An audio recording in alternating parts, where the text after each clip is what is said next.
So I thought it might be helpful to share our experience and shed some light on the situation at the moment in regards to the copycats out there.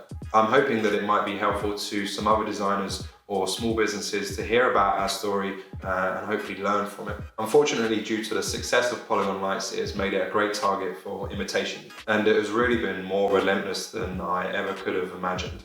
The notion of other companies copying or taking inspiration from other companies was not something I was unaware of, but what I was unaware of was just how shameless and aggressive the industry can actually be.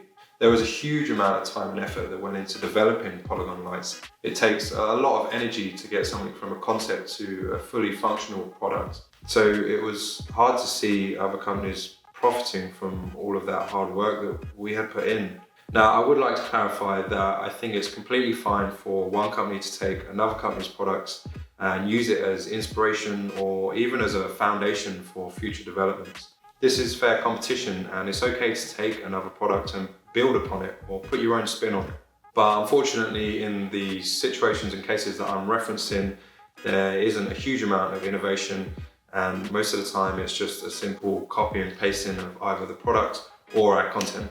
This can be hugely damaging to our brand and makes it really hard to stand out from the noise. We spend a lot of time and money creating those pieces of content as well, so it can be hugely disheartening when you see a company's logo plastered over the top of a video that you've just produced. And it's usually me or my colleague that are in these videos as well, so it can be a little bit strange seeing yourself over all these different websites. Now, obviously, most of this behavior is not legal and can be combated with intellectual property rights.